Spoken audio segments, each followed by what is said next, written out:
ডাঙৰীয়াই কি কৈছে যে জাতি চাৰিটাহে কৰিব বিচাৰিছে এটা হৈছে কৃষক জাতি এটা হৈছে গৰীব জাতি এটা হৈছে যুৱক জাতি আৰু এটা হৈছে মহিলা আমাৰ মিটিঙত এইবাৰ সিদ্ধান্ত লৈছে যে জাতি চাৰিটালৈকে নিব লাগিব নহ'লে ইয়াৰ মীমাংসা ৰাইজৰ মাজত সম্ভৱ নহয় তো এতিয়া কোনোবাই কয় আমাৰ ইয়াতো বাইদেউসকল বহি আছে মাইনৰিটি আমাৰ মাইনৰিটি কি হ'ল মহিলা মাইনৰিটি নহয় নেকি যুৱক মাইনৰিটি নহয় নেকি কিষাণ মাইনৰিটি নহয় কৃষক মাইনৰিটি নহয় নেকি মই সেইকাৰণে সেইদিনাখন বঙালমৰা যাওঁতে মই কৈছোঁ এই মোদী চৰকাৰৰ দিনতে বঙালমৰা আমাৰ মাইনৰিটি মুছলিম সম্প্ৰদায়ৰ মানুহে চবতকৈ বেছি আঁচনি পাইছে ৰাস্তা কেইটামানহে পোৱা নাই হয় নে নহয় কওক বুলি ক'লে হয় এতিয়াও আপোনালোকে যদি কমলাবৰীয়াটো চাই মাইনৰিটি মানুহৰ মাজত ঘৰ আপোনালোকে বেছিয়ে দেখিব PM কিষাণ পোৱা মানুহ বেছিয়ে দেখিব ৰেচন কাৰ্ড পোৱা মানুহ বেছিয়ে দেখিব তো সেইকাৰণে এই মোদী ডাঙৰীয়াই কাকো মানে বেয়া চকুৰে চোৱা নাই ভবাৰ হয়তো হয় ৰাস্তা এটা কম হ'ব পাৰে কিন্তু ৰাস্তাও আমি এবাৰ আপোনালোকক এতিয়া আমাৰ তিনিওটা দলে 2 এদিনতে আপোনালোকৰ এখন ফৰ্ম আহিব 5টা ফৰ্ম কৰোণে কোনে পোৱা নাই ফৰ্ম ফিল আপ কৰি দি দিব 24ৰ ভিতৰত হিমন্ত বিশ্ব ফৰ্ম আহিব 2 নম্বৰ ইঞ্চুৰেঞ্চ যদি তেওঁ ঢুকায় পৰিয়ালে 2 লাখ টকা পোৱা সেই ইঞ্চুৰেঞ্চৰ ব্যৱস্থা হিমন্ত বিশ্ব শৰ্মাই এইকেইদিন কৈ আছে নহয়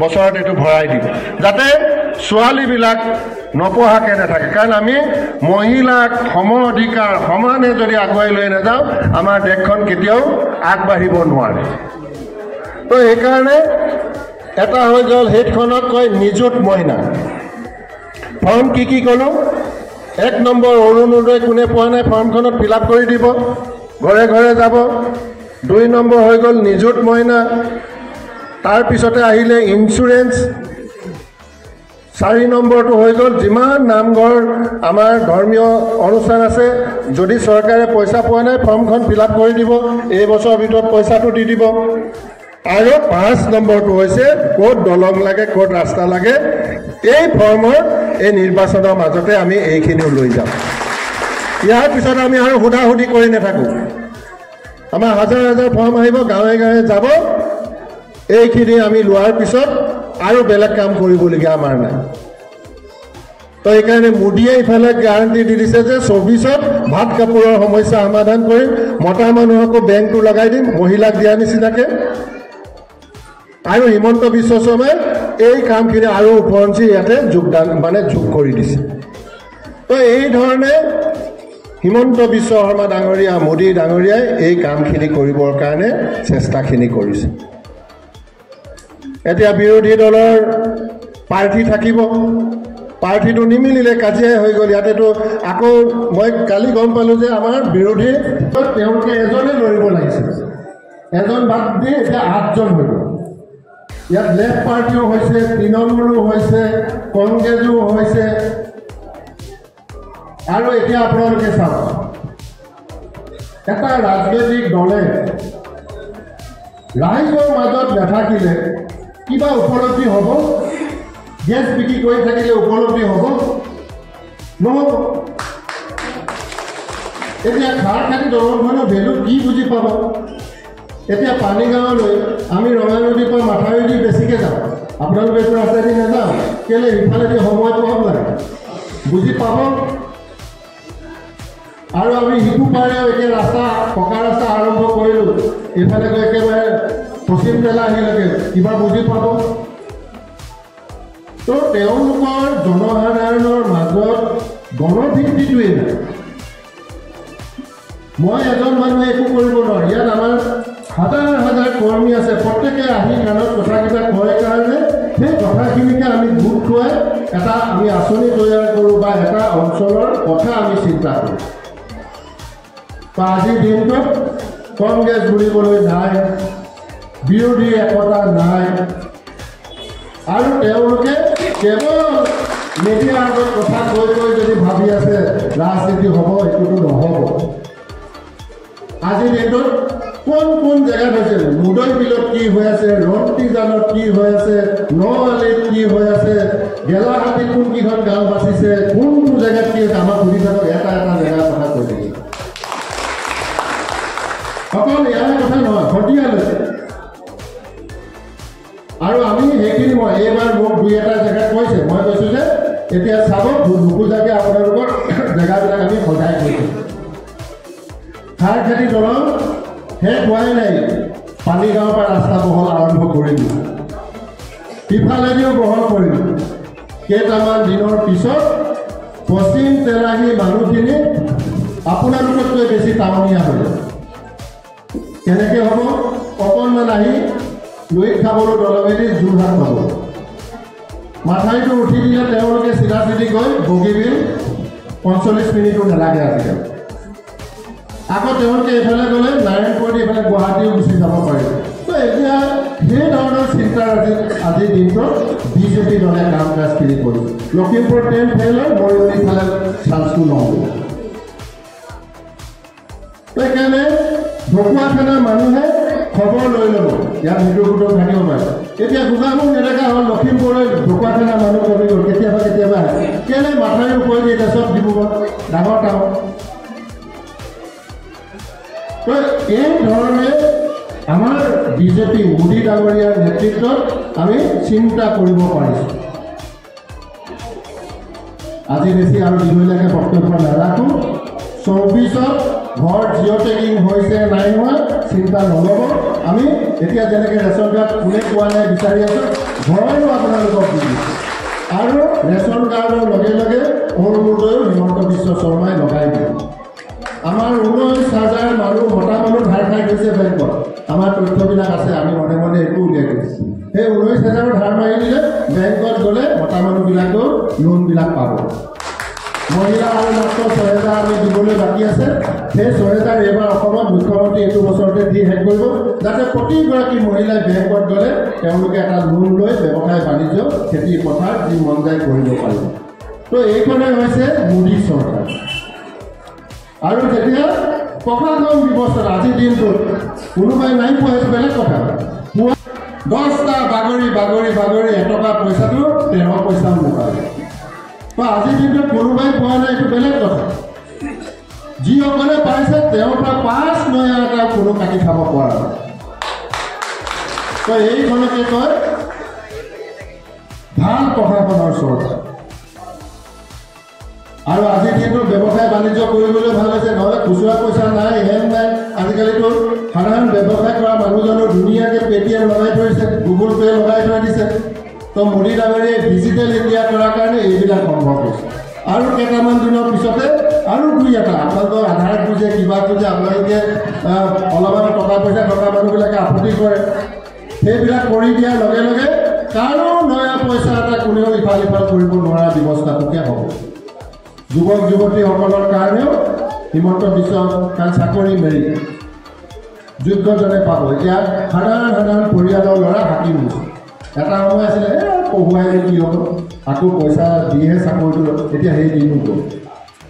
কিন্তু বাকীসকলে কি কৰিব? বাকীসকলেও কাম কৰিবৰ কাৰণে MA পাছ 5 লাখ টকা, ডিগ্ৰী পাছ 2 লাখ টকা, হায়াৰ ছেকেণ্ডেৰী 2 লাখ, এই ধৰণৰ আঁচনি এতিয়াৰ পৰা একদম মুক্তভাৱে চবৰ কাৰণে খোলা কৰি থৈ। আৰু ভাল খেতিয়কজনো আমাৰ দেশত লাগে, ভাল হাঁহ কুকুৰা পোহা মানুহজনকো আমাৰ দেশত লাগে। তো আজিৰ দিনটোত এই ধৰণে মোদী ডাঙৰীয়াৰ নেতৃত্বত কাম কাজখিনি হৈছে।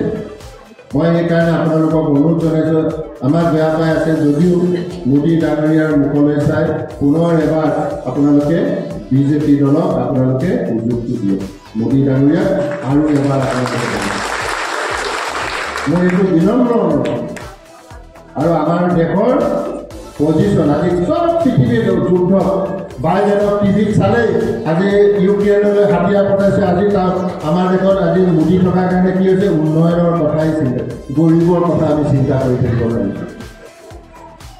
তো আজিৰ দিনটোত আমি আজি পাকিস্তানেও এইবিলাক কথা চিন্তা কৰিব নোৱাৰে, কাৰণ তাহাঁতে কৰিবলৈ সাধন নাই আৰু সেইকাৰণে যুদ্ধতে নামি পৰিছোঁ। কিন্তু আমাৰ মোদী ডাঙৰীয়াৰ ওচৰত মানুহ সম্পদ বনাবৰ কাৰণে সাধন আছে আৰু মানুহক এইটো সময়তে এটা এটাকৈ নকৰাকৈ কাম কৰিবৰ কাৰণে চেষ্টাখিনি কৰিম। বেছি আৰু দীঘলীয়াকৈ বক্তব্য নাৰাখোঁ। সকলোলৈকে পুনৰ এবাৰ বহুত বহুত ধন্যবাদ থাকিল। আমাকো আশীৰ্বাদ কৰিব। ক'ৰবাত কেতিয়াবা ভুল ত্ৰুটি লগাব পাৰোঁ। মানুহে হস্তিৰো পিছলৈ পাওঁ বুলি কৈছে, সজ্জনো ঘূৰে নহয়, আমাৰো ভুল ডেফিনেটলি হয়। তো এইখিনি পৰিহাৰ কৰি নিৰ্বাচন সদায় দেশৰ কাৰণে উন্নয়ন, আমাতকৈ যদি ভাল কিবা আছে যদি ভাবে সেইটো ভাবিয়ে কাৰোবাক ভোট দিয়ক, কিন্তু কোনোবা ঘৰৰ ওচৰৰ বুলি ভোটটো বিনষ্ট নকৰিব। দেশৰ স্বাৰ্থত দিয়ক, ভাল হোৱাৰ কাৰণে স্বাৰ্থত দিয়ক। আমাতকৈ যদি কোনোবা ভাল বুলি ভাবে সেইদৰেকো আপোনালোকে চাওক, সেইটো দলকো আপোনালোকে চাওক, কিন্তু দেশৰ স্বাৰ্থত ৰাইজৰ স্বাৰ্থতে আমি ৰায়দান কৰিব লাগে। পুনৰ এবাৰ সকলোলৈকে বহুত বহুত মই ধন্যবাদ জনাইছোঁ। আহি থকা দিনবিলাকত আমি খুব সুখেৰে শান্তিৰে খাব পাৰোঁ। মই অলপ আগতে ক'লোঁ ৰাতি এতিয়া 4টা কৰিছোঁ, গতিকে জাতিও এতিয়া আমি লাহে লাহে লাহে লাহে চব কৰোঁ। নহ'লে নহ'ব। যদি কওঁ যে পুলিং দাস আৰু মোৰকে যদি তেওঁ যদি ভাবে SC, মই যদি ভাবোঁ OBC, ক'ত দুইজন মিলিব পাৰিম? নহ'ব। কিন্তু তেওঁ খেতিয়ক, মোৰ খেতিয়ক, কৃষক হিচাপে কিন্তু আমি একেই কৰোঁ।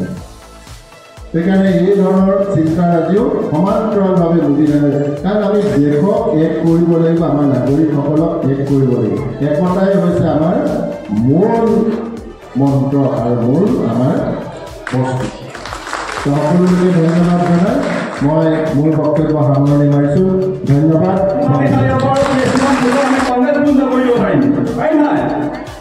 গতিকে মই আমাৰ ভূমিসকলক বিশেষ কৰে আৰু আমাৰ শক্তিকেন্দ্ৰ ভূমিসকলক অনুৰোধ কৰিছোঁ, আমাৰ এই কমলাবাৰী পঞ্চায়তৰ যিসকল আমাৰ ভাৰতীয় জনতা পাৰ্টি ভূমিকৰ্মী আছে তেখেতসকলক অনুৰোধ কৰিছোঁ, তেখেতসকলে আমাৰ অসম গণ পৰিষদৰ যিসকলে পঞ্চায়তৰ নেতৃস্থানীয় আমাৰ যিসকল আমাৰ পদবী আছে বিষয়বী আছে তেখেতসকলে আমাৰ এতিয়া বাবুল দাস কংগ্ৰেছৰ মণ্ডল সভাপতি, বাবুল দাস কংগ্ৰেছৰ মণ্ডল সভাপতি, বাবুল দাস মই নামখিনি কৈছোঁ, তেখেতসকল আহিবৰ বাবে জনাইছোঁ। কবিতা শইকীয়া, বাবুল দাস কংগ্ৰেছৰ মণ্ডল সভাপতি,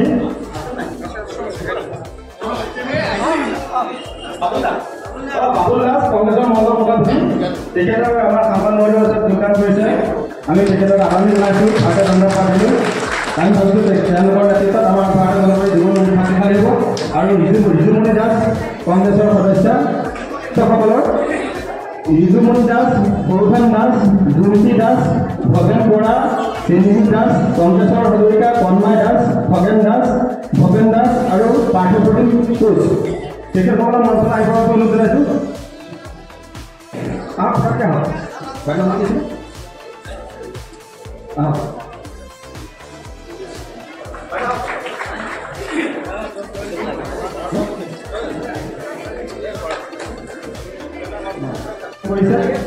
আমি আশা ৰাখিছোঁ আপোনালোকৰ সহযোগত আমাৰ ভাৰতীয় জনতা পাৰ্টি দলটো অধিক শক্তিশালী হ'ব আৰু আমাৰ এই কমলাবাৰী পঞ্চায়তত আমি এইবাৰ যি আমাৰ নিৰ্বাচন, সেই নিৰ্বাচনত আমি বিপুল ভোট পাবলৈ আমি সমৰ্থ হ'ম।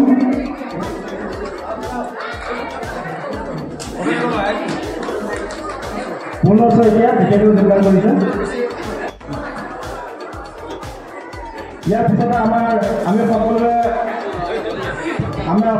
আদৰৰ আৰু আমাৰ সকলো ৰাইজৰ পটককৈ আহক, বাইদেউ মাতিছোঁ, আহক।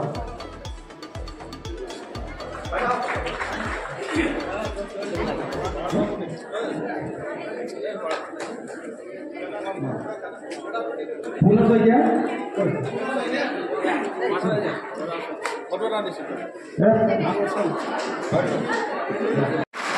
আমাৰ গিয়াছুদ্দিন আহমেদ ডাঙৰীয়া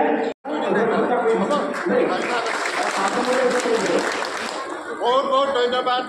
এতিয়া আৰু মিটিং আজি শেষ আৰু পিছত কিহত লগ পাম।